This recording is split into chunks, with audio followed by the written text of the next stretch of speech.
जी जी राणा जी, क्या कहेंगे? किसान अब दिल्ली की ओर पैदल कूच कर रहे हैं और आज उन्होंने एक मीटिंग करके फैसला लिया है कि जितने टाइम वर्किंग टाइम में हम चलेंगे, पैदल चलेंगे। देखिए, कोई मुद्दा तो है नहीं।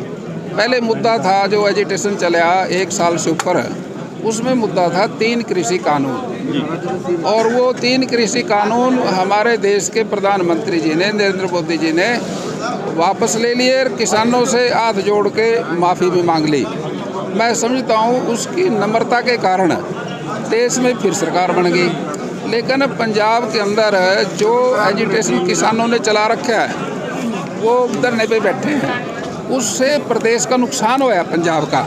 वहाँ से जितने भी इंडस्ट्री के लोग थे, बड़े राइस मिलर, वो बिहार में चले गए, मध्य प्रदेश में चले गए और पंजाब का नुकसान हो गया। जहाँ एजिटेशन चलेंगे, आंदोलन चलेंगे, वहाँ नुकसान होगा। और जहाँ पर कानून व्यवस्था ठीक रहेगी वहाँ पर विकास होगा। हम किसी को हरियाणा प्रदेश में कानून व्यवस्था को तो बिगाड़ने नहीं देंगे, लेकिन किसी के हम बरखिलाफ भी नहीं हैं। क्योंकि हम भी किसान हैं, हम समझते हैं किसान की बात सारी हमारी सरकार ने मान ली।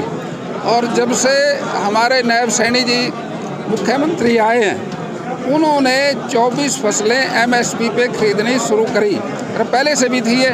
अब पंजाब के अंदर भी MSP है, गेहूँ MSP बिकती है, धान MSP भी बिकता है। और जो फसलें केंद्र की सरकार कुछ परसेंटेज खरीदती है, कुछ प्रदेश खरीदता है, ऐसी कोई दिक्कत तो है नहीं।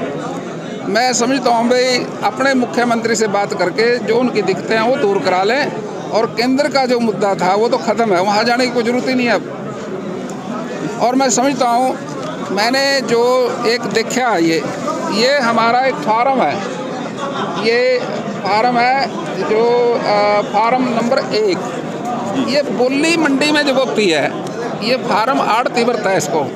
इसके ऊपर लिखा है नीलामी की तिथि।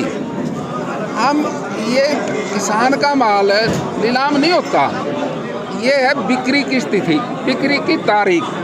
हम इसको बदलेंगे, नीलामी शब्द इसमें से निकाल के फार्म में से इसको करेंगे बिक्री की तारीख।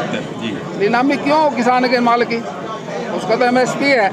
अब उस MSP पे कहीं से फार्म आई फार्म है, इनको सबको बदलेंगे। ये परंपरा पुरानी चली आ रही है, पता नहीं कब से चलाई होगी ये। लेकिन किसान की फसल नीलाम नहीं है, उसका बिक्री रेट लगता है, ये बदल देंगे हम। और कोई आप कोई पूछना चाहें तो पराली के ऊपर खाद, तलवार की जगह आपको कलम भेंटती है, कैसी परंपरा लगी आपको? देखिए, तलवार का जब जमाना था तब तलवार से काम लिखे जाता था इतिहास। अब पढ़ेंगे लिखेंगे और बिना खर्चे बिना पर्चे के नौकरी पाएंगे। अब तो पढ़ने का ज़माना है। पहले कांग्रेस के राज के अंदर हमने बहुत लोगों से सुना ये, भाई बापू पढ़ाई से तो नौकरी मिलती नहीं, किसी सिफारिश वाले कोई पैसे दे दे किसी को नौकरी मिल जाएगी। लेकिन मनोहर लाल खट्टर जी ने अपने काल में एक ऐसा काम कर दिया, जो 37 राज्य हैं देश के अंदर, एक हरियाणा एक ऐसा राज्य है जिसमें नो खर्ची नो पर्ची का जो परंपरा चलाई हमारे मनोहर लाल खट्टर जी ने। और मैं समझता हूँ उनका तो ऋणी प्रदेश रहेगा और युवा भी रहेंगे। ये बहुत अच्छी योजना है जिसके अंदर, अरे इसका रोल रहा चुनाव के अंदर बड़ा, इससे भी हमारी वोट बढ़ी है और सरकार बनाने में इस योजना ने मदद हुई है। राणा जी, एक बात करें धान को लेकर, लोग किसानों ने कई चीज़ें उठाई हैं, उसमें घोटाले हुए हैं, अब भी कई चीज़ें सामने निकल कर आई हैं, 300 रुपये कम है। और कल भास्कर में देखिए, मैं एक बात करता हूँ, अब कहने को तो बात कोई कुछ भी कहे, कोई अगर पूरे प्रदेश में कोई किसान आके कोई एक दरखास्त देगा, मेरे से किसी ने ऐसा किया है, मेरे से पैसे लिए हैं, मैं उस पर कार्रवाई करा दूँ। भूपेंद्र सिंह हुड्डा कह रहे हैं 3100 रुपये नहीं। अगर भूपेंद्र सिंह हुड्डा का 200 एकड़ का प्लाट है वहाँ पर उत्तर प्रदेश में, अगर उसके पास वहाँ कोई उसके साथ कोई ऐसी बेदबी हुई है, मैं योगी जी को कह के कार्रवाई करा दूँगा।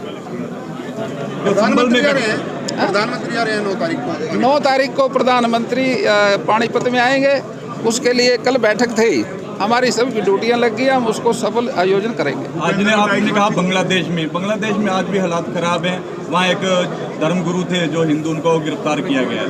अब देखो वो तो हमारा दूसरा प्रदेश है, वो दूसरा देश है, उसकी हम निंदा करते हैं। ऐसा नहीं करना चाहिए। वो तो हमारे को सबको जीने का अधिकार है और अच्छी तरह से हम अपनी चीज़ को जीवित रहना चाहिए सबने और खुश रहना चाहिए। राणा जी, पलवल में कल एक चीज़ देखने को मिली है कि खाद्य आपूर्ति विभाग की जो बोरियां थी उसमें मिट्टी और रेत मिला के उनका स्टॉक किया गया था गेहूं की जगह पे। देखिए, अगर ऐसा कहीं कोई आएगा रिकॉर्ड में तो उसके पर कार्रवाई करेंगे, सख्त कार्रवाई होगी।